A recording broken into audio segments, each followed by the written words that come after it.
How about you, Sureshwar? Prabhu? Okay. Jaya Radha Madhava Kunja Bihari.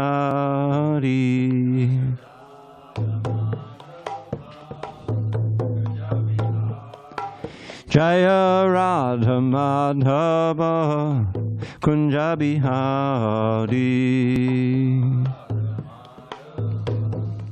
Kunja Bihari. Gopi Jana Vallabha Girivaradhari.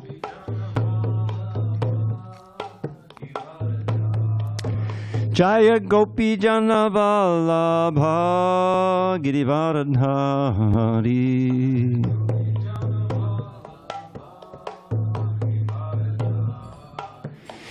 Yashodanandana Braja Jana Ranjana. Yashodanandana Braja Jana Ranjana. Yamuna Tiravanachari. Yamuna Tiravanachari.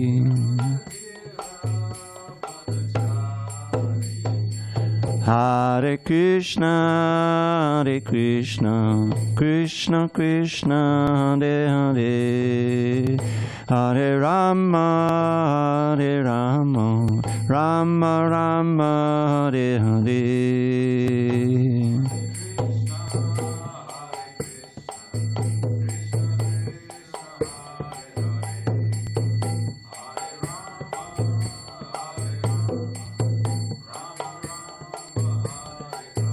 Hare Krishna, Hare Krishna, Krishna Krishna, Hare Hare, Hare Rama, Hare Rama, Rama Rama, Hare Hare.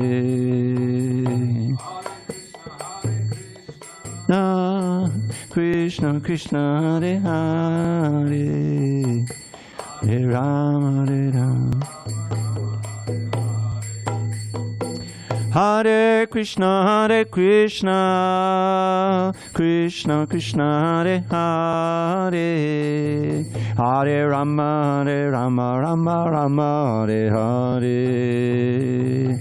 Hare Krishna, Hare Krishna, Krishna Krishna, Hare Hare, Hare Rama, Hare Rama, Rama Hare Hare. Jaya Radha Madhava Kunja Bihari.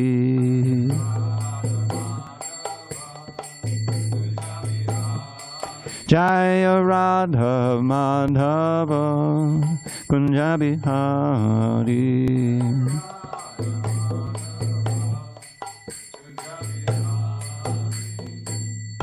Jai Om Vishnupad Paramahansa Paravatakacharya Ashtottara Sri Srimad. His Divine Grace Srila A.C. Bhaktivedanta Swami Prabhupada Ki Jai. ISKCON BBT Founder Acharya Srila Prabhupada Ki Jai. Jai Om Vishnupad Paramahansa Paravatakacharya Ashtottara Sri Srimad. His Divine Grace Srila Bhakti Siddhanta Saraswati Thakur Ki Jai. Ananda Koti Vaishnava Ki Jai. Namacharya Srila Haridas Thakur Ki Jai. Srimad Bhagavad Gita Ki Jai. Samaveta Bhaktivinoda Ki Jai. All glories to the assembled devotees. All glories to the assembled devotees. All glories to the assembled devotees. All glories to Sri Guru and Gauranga. Now, before we begin, I have a confession to make. Yes, so listen up. Yesterday was the appearance day of Vrindavan Das Thakur, and although I announced it when I gave the class, I forgot to read about him. And last night again I forgot. So tonight I didn't forget. So we're going to read in 5 minutes or so about Vrindavan Das Thakur, who was the disciple of Nityananda Prabhu, and who wrote the first main biography of Lord Chaitanya, called the Chaitanya Bhagavat, a very important book. So let me just put this on here.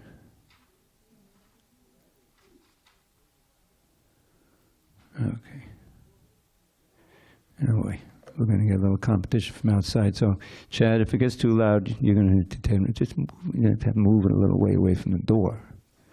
Okay? So.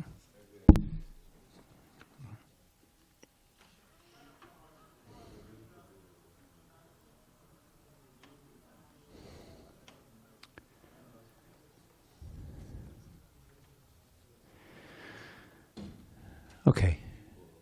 Huh? Yeah, it's fine now. All right. Sri Vrindavan Das Thakur, I'm reading from the Samadhi's book by Mahanadi Swami. In her child, Narayani Devi, a niece of Srivas Pandit, that's Srivas Thakur when we sing the Panchatantra mantra, Jai Shri Krishna Chaitanya Prabhu Nityananda Shri Advaita Gadada, Srivas Adi Gaur Bhaktabinoda. Srivas is very important. Intimate associate of Lord Chaitanya in Mayapur, Navadvip, in the first, Adi Leela of Lord Chaitanya. So, Narayani Devi was the niece of Srivas Pandit, and she became mad with love of God upon receiving the mercy of Sri Gauranga Mahaprabhu. Later she gave birth to Vrindavan Das, who was the last disciple of Sri Nityananda Prabhu. On his guru's order, he wrote Sri Chaitanya Bhagavat. It is practically a law among Vaishnava writers like Sri Rupa, Sri Sanatana Goswami, Krishnadas Kaviraj, and Vrindavan Das Thakur to always keep themselves in the background. They never mention anything about their family lineage or personal history. The authors of the best written and most relishable verses collected in Sri Rupa Goswami's Pajavali remain unknown. Some of the most relishable. During the 16th century, that's 1500s, entire books of exceptional transcendental prose and poetry were penned by prideless Vaishnavas preferring to remain anonymous. Feeling utmost humility, such Vaishnava writers express themselves only in relation to their preceptors. Krishnadas Kaviraj glorifies his gurus at the end of each chapter of Sri Chaitanya Charitamrita. Sri Rupa Raghunatha Pade Yar As Chaitanya Charitamrita Kahe Krishnadas. Praying at the lotus feet of Sri Rupa and Sri Raghunath, always desiring their mercy, I, Krishnadas, narrate Sri Chaitanya Charitamrita, following in their footsteps. Srila Krishnadas Kaviraj Goswami shows his supreme homage and gratitude by honoring Vrindavan Das Thakur with the appellation Vyas in Chaitanya Charitamrita. Ancha 2082. Vrindavan Das Thakur, quote, Vrindavan Das Thakur is Lord Nityananda's favorite devotee, and therefore he, Vrindavan Das, is the original Vyasadeva in describing the pastimes of Sri Chaitanya Mahaprabhu. Close quote. As Srila Vyasadeva told Sri Krishna's pastimes in the Srimad Bhagavatam and other Puranas, Srila Vrindavan Das Thakur described Chaitanya Lila in Chaitanya Bhagavat. The humble heart of Krishnadas Kaviraj pours out more praises of Vrindavan Das Thakur. Quote, hearing Chaitanya Bhagavat destroys all misfortune. By reading Chaitanya Bhagavat, one will understand the glories of Lord Chaitanya and Lord Nityananda, and he will attain the highest perfection of knowledge, pure love of Krishna. Continuing the quote, since such a wonderful book could not be written by a human being, it seems that Sri Chaitanya Mahaprabhu himself has spoken it through the mouth of Srila Vrindavan Das Thakur. I offer millions of respectful obeisances to the lotus feet of Vrindavan Das Thakur. By compiling such a valuable book, he has delivered everyone from the cycle of birth and death. Chaitanya Charitamrita, Adi 8:33-42. So that's all by way of saying, well, we don't really know much about the pastimes of Vrindavan Das Thakur because he didn't tell about them. At Mam Gachi in Moda Drumadweep in Navadvip, Vrindavan Das Thakur established deities of Nitai Gauranga and Sri Jagannath Dev. He lived there as a celibate and worshipped his beloved deities. Vrindavan Das Thakur had many disciples, including Gopinath Brahmachari, a descendant of Sri Keshava Bharati. In Krishna's pastime, Vrindavan Das Thakur is Srila Vyasadeva. His samadhi is in the 64 samadhis area. So, just one little note about the Chaitanya Bhagavat. I'll tell you a little, I don't want to call it a pastime, but it's an adventure I had. I was in Alachua, which I used to visit twice a year. And during the spring and summer, they perform a lot of Ratha Yatras in northern Florida. And one was at a place called St. Augustine, which is like the oldest city in America. It was founded by the Spanish soon after it came in early 1500s. And so I went on this Ratha Yatra. It was quite a drive. It was at least an hour's drive from Gainesville, and with a friend. And I was reading the Chaitanya Bhagavat, and so on the way back, I read this chapter about Nityananda from the Vrindavan Thakur, just the translations of the verses, And it was quite an adventure. It's a long chapter. It was over 500 verses. The longest in the Chaitanya Charitamrita is 300, 330, something like that. So I went on, and this told the story of Nityananda's. He was with Lord Chaitanya in Navadvip, in Jagannath Puri. He traveled with him when Lord Chaitanya took sannyas at age 24. He then immediately, before he left on traveling, the devotees wanted they didn't, it was such a sudden thing, they wanted to say goodbye to him. So it was kind of this whole wonderful chapter where Advaita and Nityananda kind of tricked him into thinking, because he was in ecstasy, he immediately took sannyas and he started walking toward Vrindavan with Nityananda, actually. And he was going for 3 days, not eating, not anything, and so he kind of lost track of exactly where he was. So he was still in Bengal, but he didn't know that for sure. And Nityananda, he told a couple of boys on the bank of the Ganges to tell Lord Chaitanya when he came there that this was the Yamuna, not the Ganges. So they did that, and Lord Chaitanya was in ecstasy, and he dove in, and Nityananda had arranged with Advaita to come with a boat to that very spot on the Ganges, and pick up Lord Chaitanya, and then take him to a meeting with his mother especially, and then all the devotees of Navadvip. So it was very moving, and they stayed there for days, and they would have a festival in the evening of kirtan and so forth, And his mother finally, she embraced him, because it was a surprise, him taking sannyas. He was married, he had no children, but he was married and taking care of his mother. His father had died of separation from his older brother who took sannyas, Vishwarup, and went off, at a young age. And he passed in South India, but his father, was too much separation, so he had passed. So it was just his mother and his wife, his second wife. His first wife had died when he, snake bite, something like that. So anyway, it was a very moving scene, and she requested him to make his headquarters as sannyas in Jagannath Puri, because there's always traffic from there back and forth to the Navadvip, and she would get news of him. So he accepted her request, and he eventually, there's so many adventures as he went to Jagannath Puri. He went with like 4 or 5 devotees who accompanied him. Nityananda was one of them. And so then after that, Lord Chaitanya set up in Jagannath Puri, Nityananda stayed with him. And they were doing chanting and dancing and Ratha Yatras and everything like that. But at a certain point, Lord Chaitanya, he traveled and came back there, set up, his headquarters.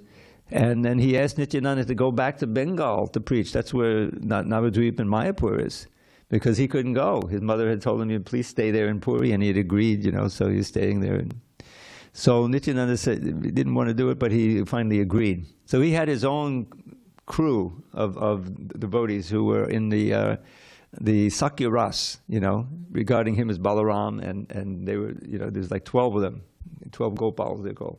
So he set off, and they were all just chanting all the time, and they lost track of where they were, what they were doing. They would wander way off from track, and they would ask, could you tell us how to get to Bengal? I said, oh, you're way back. You got to go back 32 miles and go back. So they're just going like that. Wherever they went, did kirtan. So it describes, this is what the Chaitanya Bhagavat is. It's incredible. So they came to, a town who was in Bengal, but a long way from Mayapur. He had a long way to go.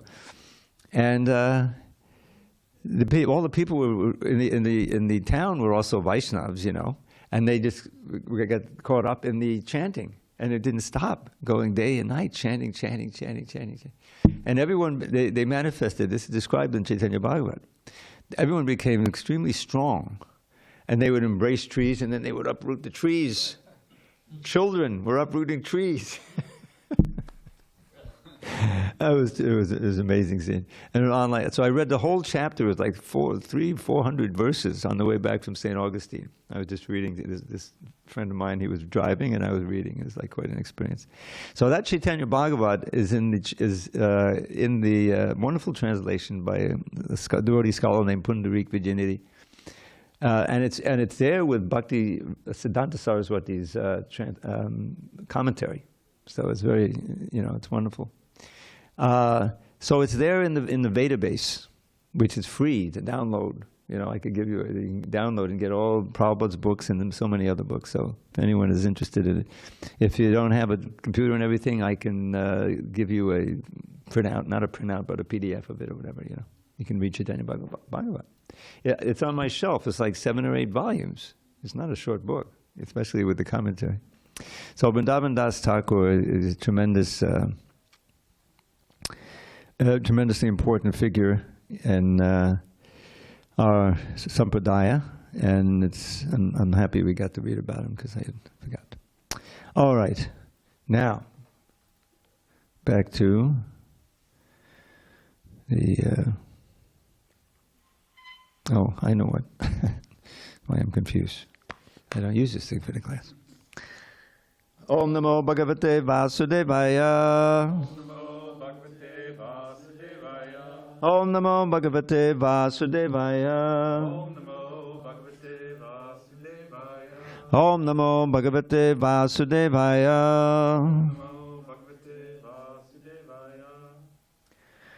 On this 4th day of June 2024 in San Diego, we're reading from Srimad Bhagavad Gita as it is, translation commentary by His Divine Grace A.C. Bhaktivedanta Swami Prabhupada.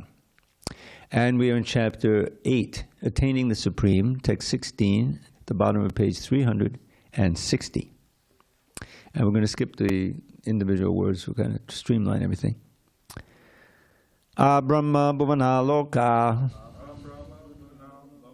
Punaravartinorjuna Mamupechita Kunteya Punarjanma navidyate Brahmā bhuvana loka Punaravartinorjuna Mamupechita Kunteya Punarjanma navidyate. Okay, chant. Who wants to chant? Start, go ahead. Brahmā bhuvana loka Punaravartinorjuna Mamupechita Kunteya Punarjanma navidyate. Someone else? Brahmā bhuvana loka Punaravartinorjuna Mamupechita Kunteya Punarjanma navidyate. Go ahead, Chad. Brahmā bhuvana loka Punaravartinorjuna Mamupechita Kunteya Punarjanma navidyate. One more? No. Okay. Brahmā bhuvanat, up to the Brahma Loka planet. Lokaha, the planetary systems. Punaha, again. Avartinaha, returning. Arjuna, O Arjuna. Mam, unto me, Upecha, arriving to, but Kaunteya, O son of Kunti, Punahak Janma, rebirth, na, never, vidyate, takes place. Translation, Krishna says, from the highest planet in the material world down to the lowest, all are places of misery wherein repeated birth and death take place. But one who attains to my abode, O son of Kunti, never takes birth again. Purport.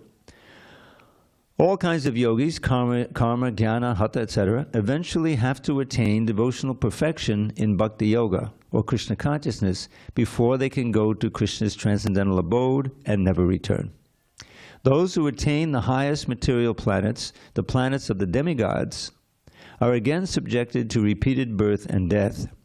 As persons on earth are elevated to the higher planets, people on higher planets such as Brahma Loka, Chandra Loka, and Indra Loka fall down to earth. The practice of sacrifice called Panchagni Vidya, recommended in the Chandogya Upanishad, enables one to achieve Brahmaloka. But if, on Brahmaloka, one does not cultivate Krishna consciousness, then he must return to earth. Those who progress in Krishna consciousness on the higher planets are gradually elevated to higher and higher planets, and at the time of universal devastation are transferred to the eternal spiritual kingdom. Baladeva Yabhushan, in his commentary on the Bhagavad Gita, quotes this verse, Brahmana sahate sarve samprapte patisanchare padasyante kritatmana pravishanti param padam. When there is devastation of the material universe, Brahma and the devotees who are constantly engaged in Krishna consciousness are all transferred to the spiritual universe and to specific spiritual planets according to their desires.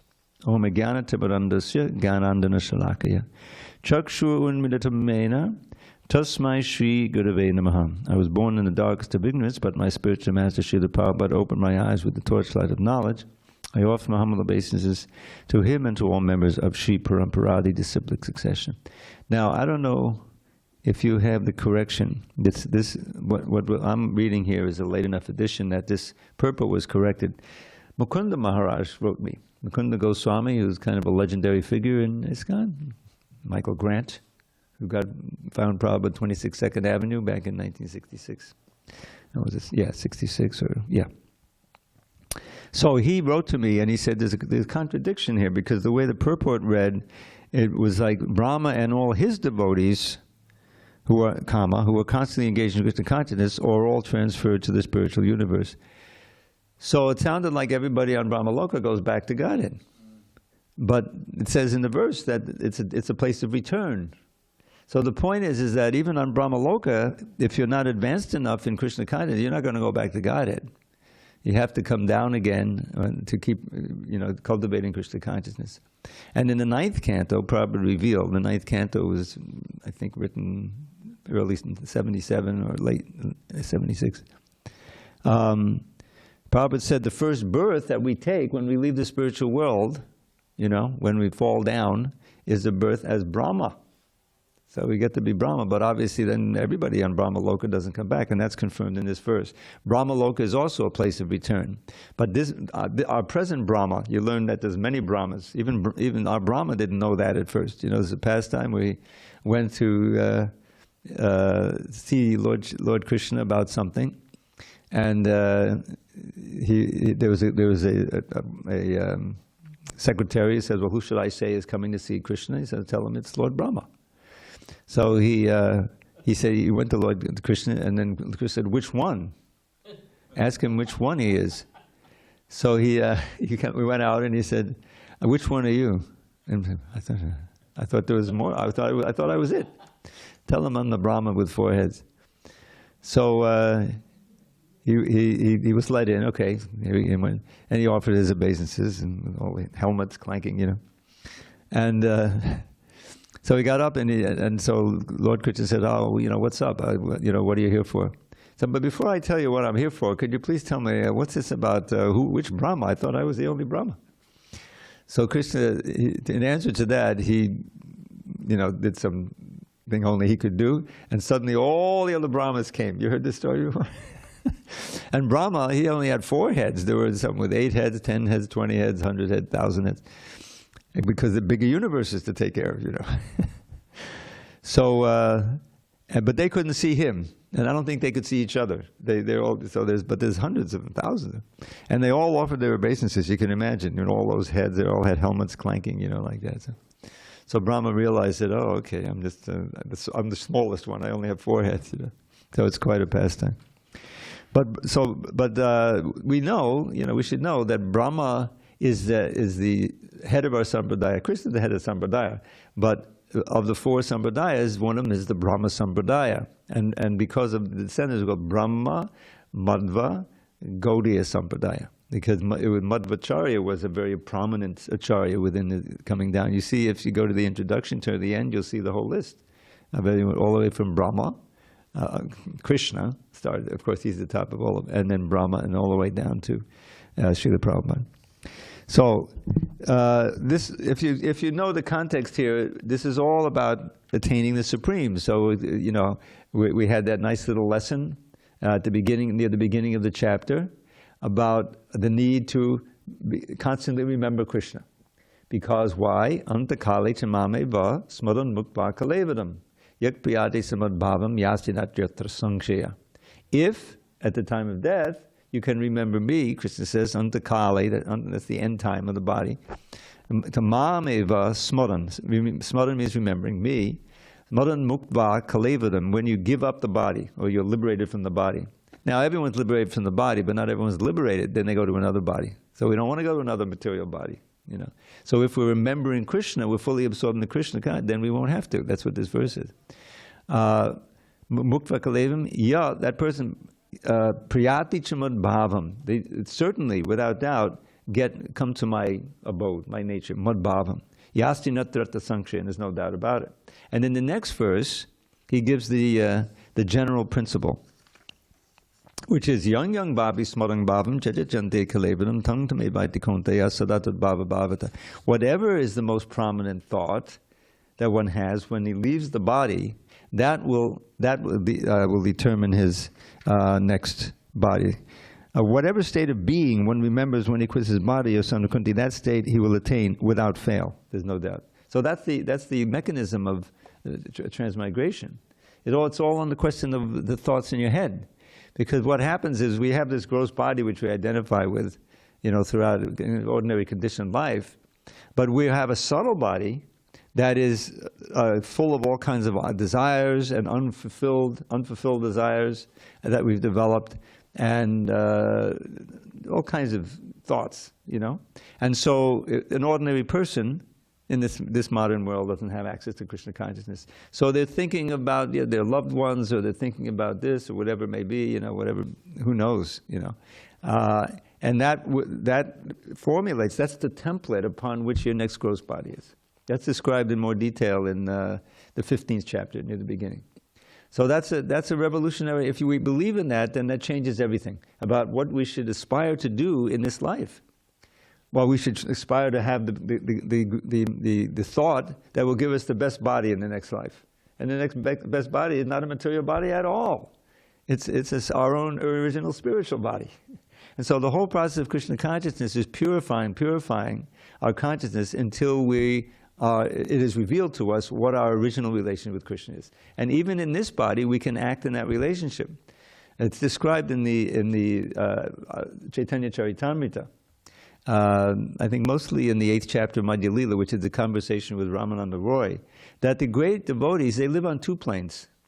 They're interacting with the material world, seeing it at every moment as a manifestation of Krishna's energy, seeing it, Krishna's working there, but they're dealing with it. But inside their heart, even day and night, that's why Prabhupada says 24 hours a day, they're living, they're remembering and living their eternal ras, their Swarup Siddhi, their relation with Krishna.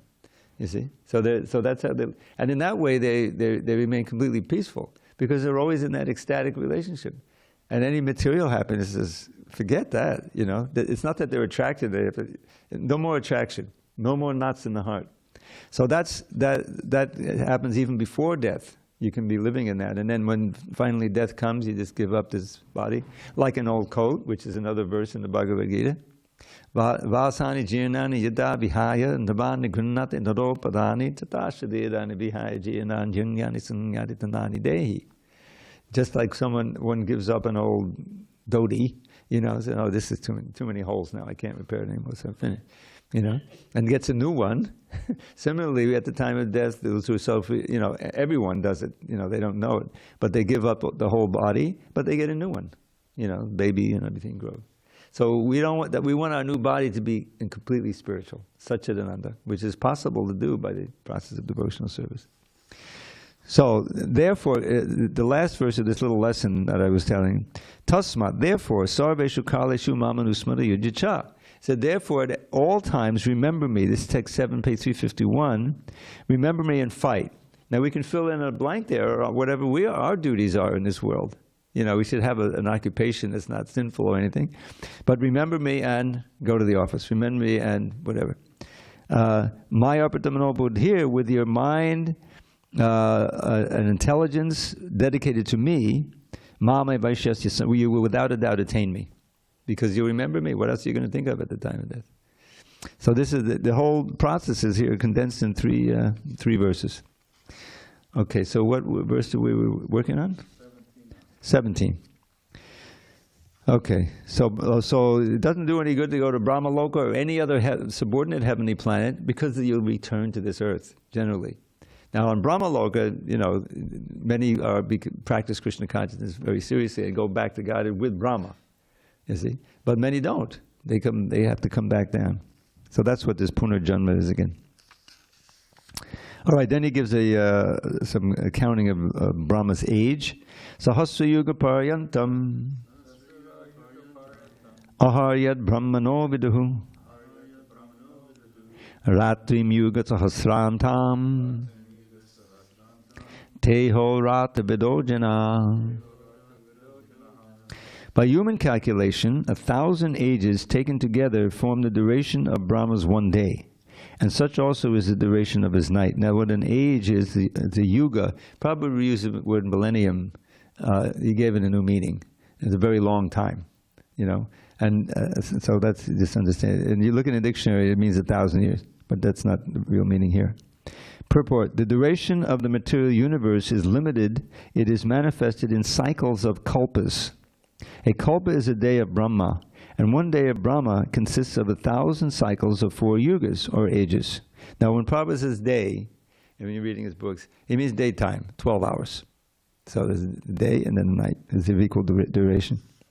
So the cycle of 4 ages are Satya, Treta, Dwapara, and Kali. The cycle of the age of Satya is characterized by virtue, wisdom, and religion, there being practically no ignorance and vice. And the yuga lasts 1,728,000 years. In the Treta Yuga, vice is introduced, and this yuga lasts 1,296,000 years. In the Dwapara Yuga, there is an even greater decline in virtue and religion, vice increasing, and this yuga lasts 864,000 years. And finally, in Kali Yuga, the yuga we have now been experiencing for over the past 5,000 years, there is an abundance of strife, ignorance, irreligion, and vice, true virtue being practically non-existent. And this yuga lasts 432,000 years. In Kali Yuga, vice increases to such a point that at the termination of the yuga, the Supreme Lord himself appears as Kalki avatar, vanquishes the demons, saves his devotees, and commences another Satya Yuga. Then the process is set rolling again. These 4 yugas, rotating 1,000 times, comprise one day, 12 hours, of Brahma, and the same number comprise of one night. Brahma lives 100 of such years, quote, years, and then dies. These quote, 100 years, by earth calculation, total to 311 trillion and 40 billion earth years. By these calculations, the life of Brahma seems fantastic and interminable, but from the viewpoint of eternity, it is as brief as a lightning flash. In the causal ocean, there are innumerable Brahmas rising and disappearing like bubbles in the Atlantic. Brahma and his creation are all part of the material universe, and therefore they are in constant flux. In the material universe, not even Brahma is free from the process of birth, old age, disease, and death. Brahma, however, is directly engaged in the service of the Supreme Lord in the management of this universe. Therefore, he at once attains liberation. Elevated sannyasis are promoted to Brahma's particular planet, Brahmaloka, which is the highest planet in the material universe, and which survives all heavenly planets in the upper strata of the planetary system. But in due course, Brahma and all the inhabitants of Brahmaloka are subject to death according to the law of material nature. So Brahma is prominent in our Sampradaya. You'll find, of course, the Brahma Samhita, which is very nice. Brahma Samhita was unknown before Lord Chaitanya discovered it. I mean, it was not unknown to the Gaudiya Vaishnavas. When he started, he found it in his travels to South India. He brought that book back and Krishna Karnamrita, and both of them have become very important shastras in our Sampradaya. Prabhupada famously would sing that, the Brahma Samhita prayers Govindamadi Purusham, we listen every morning, those who greet the deities, right? Venum Kwananda Maravinda Dalayataksha. Those Brahma Samhita prayers, Govinda prayers we call sometimes, are like a summary of the Bhagavatam philosophy. If you read it through, he talks about who is Durga, who is Brahma, what is the Brahma Jyoti, Yasya Prabhava Bhavato Jagadanda Koti. Oh, Brahma Jyoti is nothing but the effulgence of Krishna's body. And what is Durga? Sushti Stiti Pralaya Sadhana Shakti Rekha. She's in charge of the material energy, and she's creating, maintaining, destroying, but she is simply doing it as under the order of Krishna. Krishna is working through her to do all this creation and destruction and stuff like that. So it's very... and then there's this wonderful description at the end of the Brahma Samhita, near the end, of the Goloka Vrindavan. What's going on there, Shriya Kanta Kanta Padama Purusha Kalpatadavo Dhuma Bhumis Chindamana Mahito Himamatam Kataganam Natyam Gamanam Pivangshi Priyasaki Chidanandam Choti Padama Pitadasvajam Apicha Sayatra Kshirabdi Sabadisababibjas Sumahan Damesharakyo Vavajatinihitra Pisamayak Bajeshweta Dvipam Tamahamiha Goloka Midhyam Vidam Daste Samdakchidivitadacharhakadipaye. So what that means is that in Goloka Vrindavan, Shriya Kanta Padama Purushak, the Kanta, this word meaning is the beloved, Krishna is the beloved of all these goddesses of fortune. Shriya is goddesses of fortune.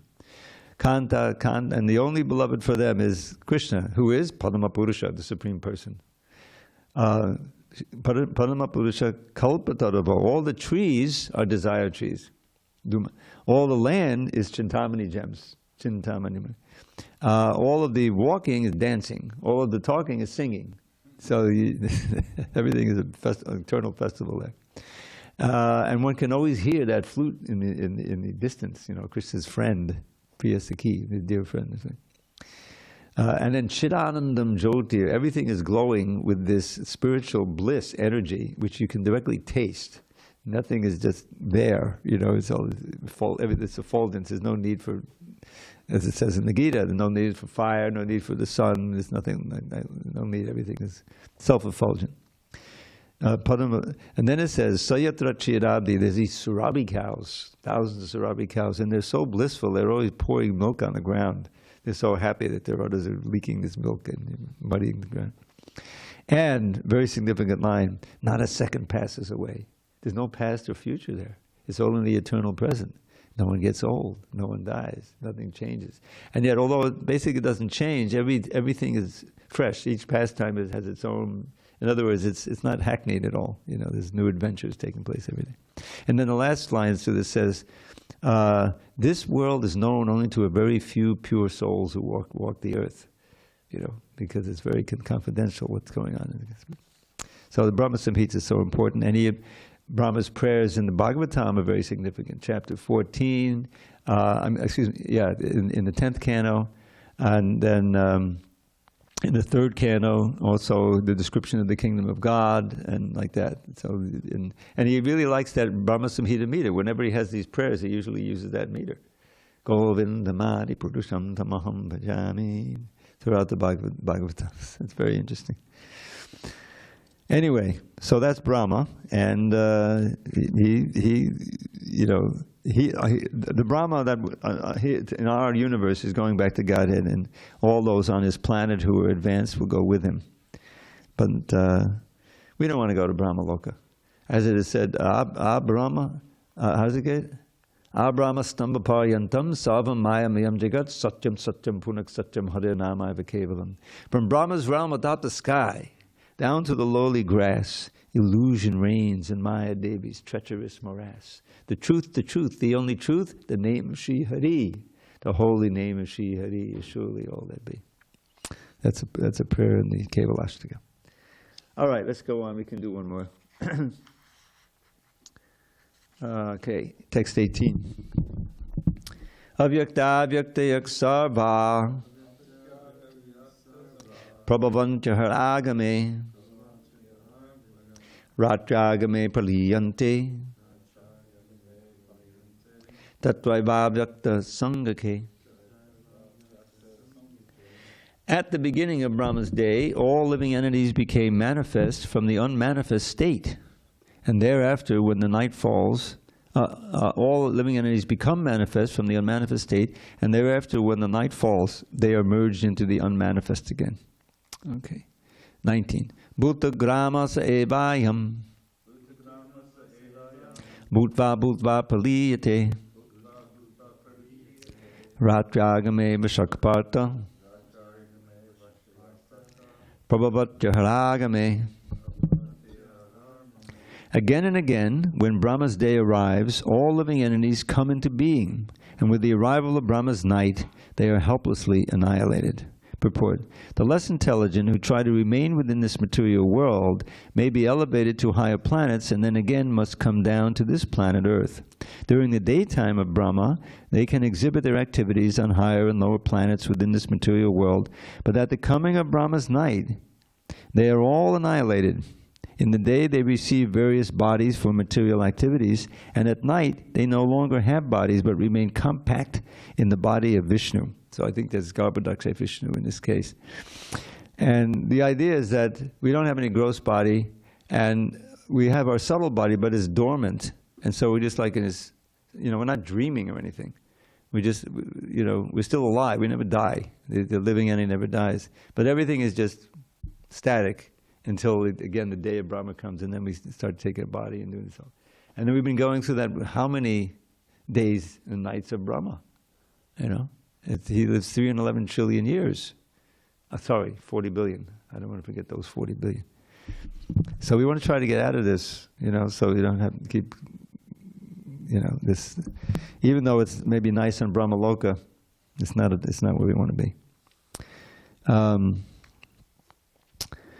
The lesson. Did I read that? How far did I get in the purport? Yeah. All right.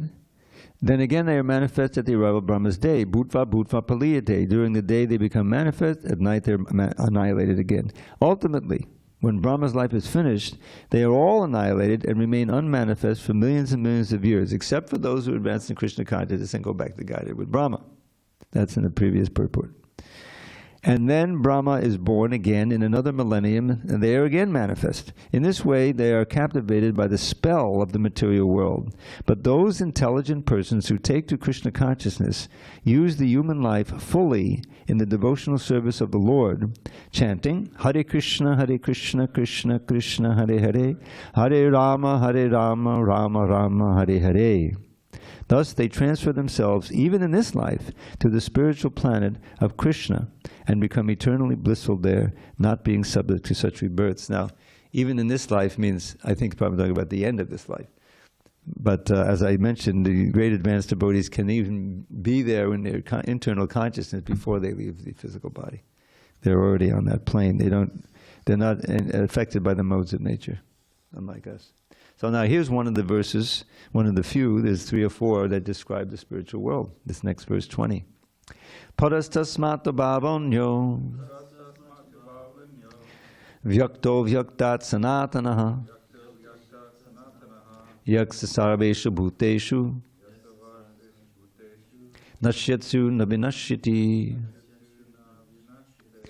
Yet, there is another unmanifest nature. So you have the material nature becoming unmanifest, just merging into Brahma's body and like that. But that's still in the material world. There is another unmanifest nature which is eternal and is transcendental to this manifested and unmanifested matter. It is supreme and is never annihilated. When all in this world is annihilated, that part remains as it is. Purport. Krishna's superior spiritual energy is transcendental and eternal. It is beyond all the changes of material nature, which is manifest and annihilated during the days and nights of Brahmā. Krishna's superior energy is completely opposite in quality to material nature. Superior and inferior nature are explained in the 17th chapter. So this is the whole different, this idea of sat, asat, asatoma, sadgamaya, samgamaya, this famous phrase. So we're all in the asat. It means not eternal, ever changing. This word bhava. Bhava means to change. So bhava roga, the disease of change, which means birth, old age, these and that, birth, old age, these and that, again and again and again. So this constant change is not the nature of the soul, right? This we learn in the second chapter. The soul never changes. The soul never dies. The soul is never born. The soul is pure consciousness.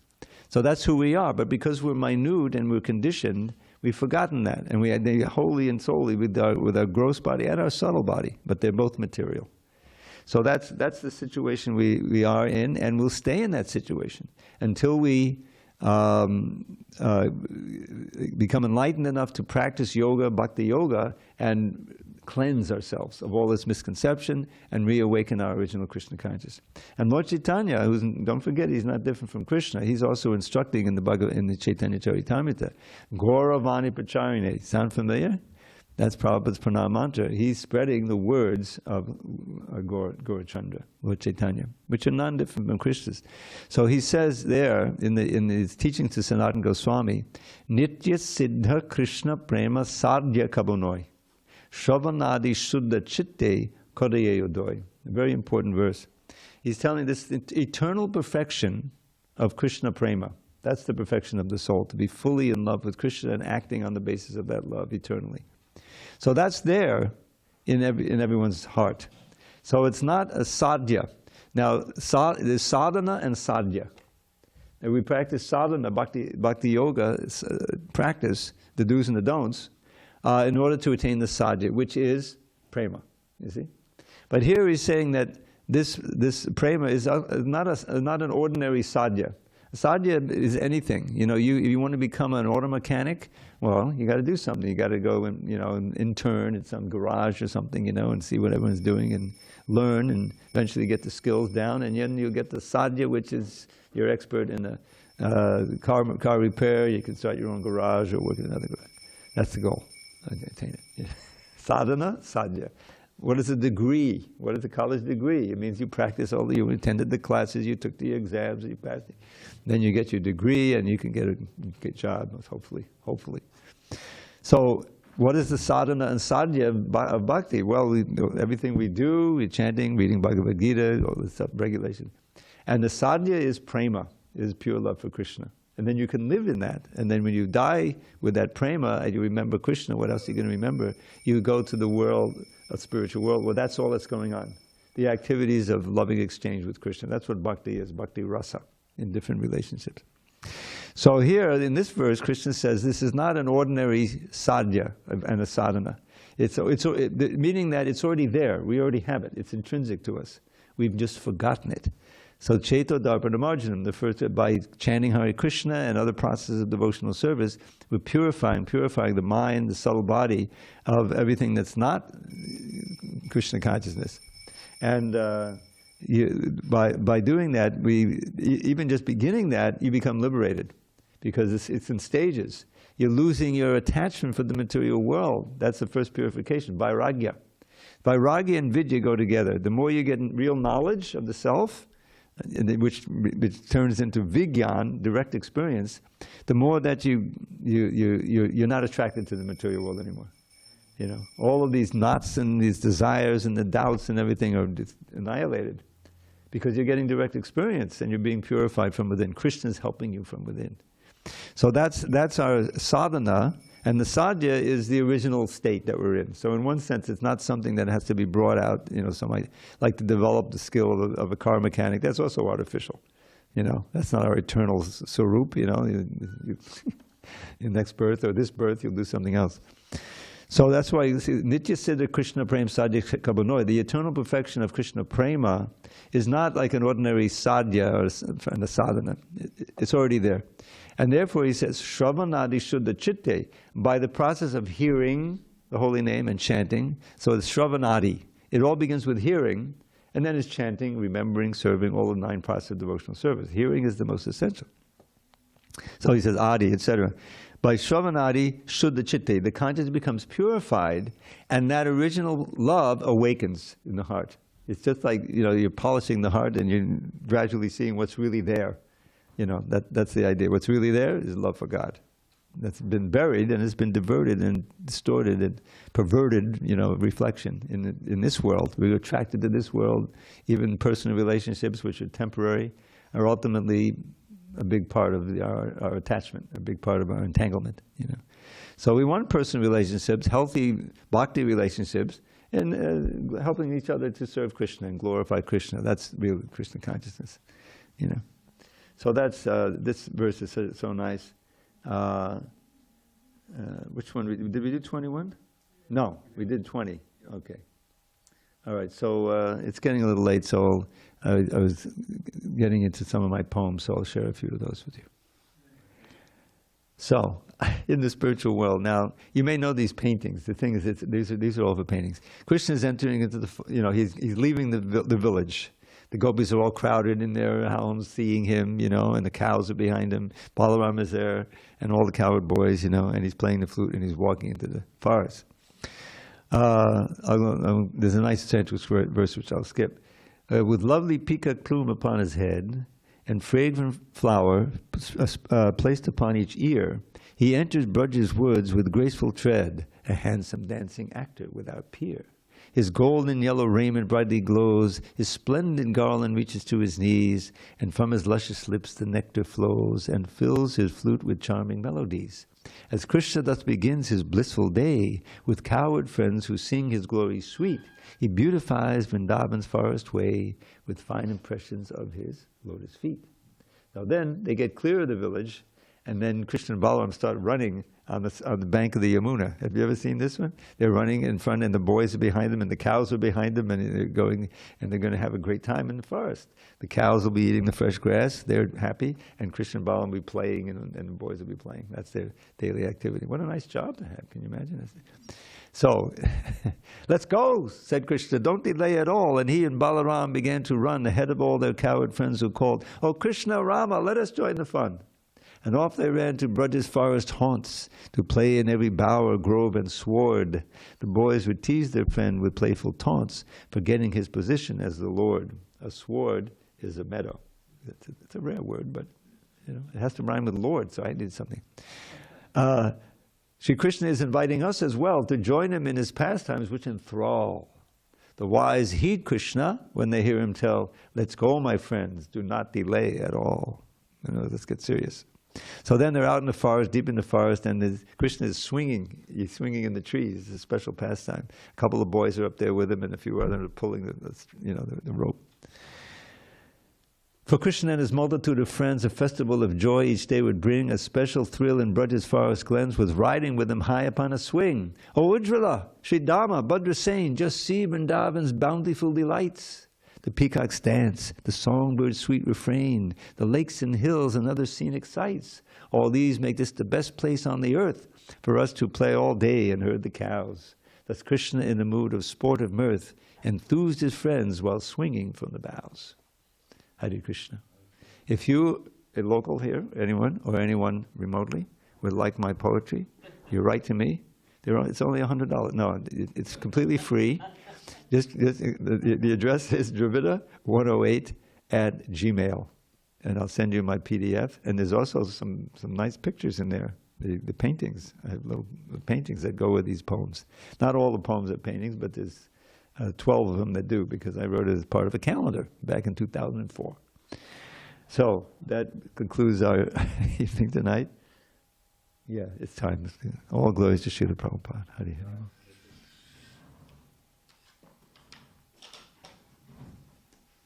I'm telling you, if you get the poetry, you can memorize. It's not Sanskrit, it's English. And then you try offering the Krishna. It's a wonderful meditation. That's what all our books are. But we don't know the language, so you don't get the poetry. That's why I wrote the poems. All right, so we're on 21. I think, yeah, we're doing 21. So you're on board? Okay. Yeah, I'm going to have to leave early. And you lock up at night afterward. You lock up? Very good. Thank you.